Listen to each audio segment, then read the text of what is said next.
My dad had a shed at the bottom of the garden, 2 padlocks, and I was always like, what's in this shed apart from tools? I knew there was something in there.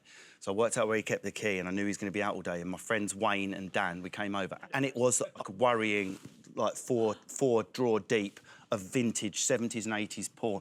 It's like, you know when they find Atlantis in a movie and they're like, oh, and the gold's on your face. Imagine that as a young lad. We carefully pincered out magazine, put all the locks back in the same places. Anyway, he must have worked it out. I don't know if I dislodged a padlock or something. He said, nothing at all.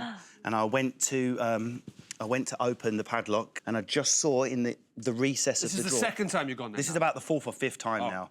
And there was a mouse trap in the recess of the drawer, set. And on that mouse trap was a post-it in my dad's handwriting that said, "Let's see you wank with broken fingers." Yeah, your dad. That is amazing. True story. Your dad should have met my mom. They would have... One time I remember I did something my mother didn't want. I'd gone out and I had gone to stay with a friend, and we went to there was a disco in Delhi called Ghunguru. In the evening I came home and my mother said to me, "Pack a bag." And I said, "Oh, are we going somewhere?" And she said, "Yes, I'm taking you to AIMS." AIMS was the All India Institute of Medical Sciences. AIMS psychiatric ward. Pack a bag. And I was like, "What?" And she said, "No, pack a bag." And I was like, I got so scared. I said, "What do you mean the psychiatric ward?" And she said, "Because you don't know what is true and what is not true.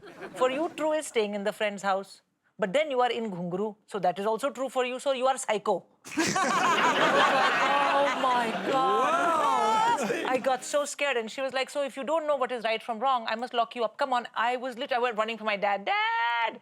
And he said to her, "Don't scare her like that." So I had quite strict parents, you know, pushing boundaries, getting into trouble. But parents were quite strict. One of the first things I did when I went off to college, I went to Debenhams, Exeter, and got my ears pierced. Over the years, I had tried with needles and sterilising them with boiling water. I'd pushed so many needles through my ears. That was my little... I've arrived. I'm an adult now. I can do what I want, and they can't stop me. Any embarrassing teenage tats or piercings that you... So I used to pierce people's ears. That was my first job. The training was just to practice on your mates. So, like, all of my mates, because they were all buzzing, because we were 16, so they all came in, and I just practiced on all my mates with the piercing gun. They were the first ones I'd ever done, so, of course, when you're doing it, I got the gun and went, "Oop," when I jumped and, you know, went through slightly higher on a few, and I could do yours if you want. Yeah, let's do it. Now? Anyone else? Have we got the Why not? I might have I'm going to go and get the stuff. Oh, yeah, I've heard how bad you were. Now you botched everybody's ears. You're not really going to do this. Yeah, why not? Fair enough. When was the last time you did this?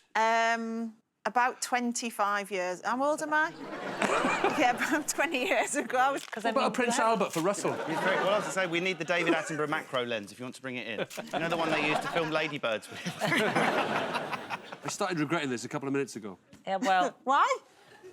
I mean, what common could possibly sense. go wrong? You've actually got quite little lobes as well, haven't you? Really Great, cute a difficult ones. target.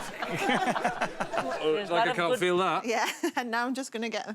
I feel it. Yeah, that's definitely clamped. Yeah. Just relax, everyone. Just relax. Have you done it? Rod, relax your shoulders. That's the kind of bedroom talk I like. Right, Relax your I would ears. suggest at this point you just stay still and stay silent. Oh, Just be a little prick. Don't think of little prick. Think of Yeah, little that hurts. ball. That really hurts. Everything is that really amazing. hurts. Okay, so now the piercing's done. I'm just going to put the needle down. Does that hurt? Yeah, of course. Breathe out.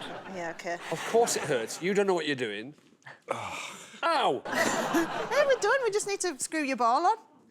And then... It's all done. That was very good. That was very good. That was well done, Steph. It hurt more, I think, than when I had it done when I was a... What have you just dropped there?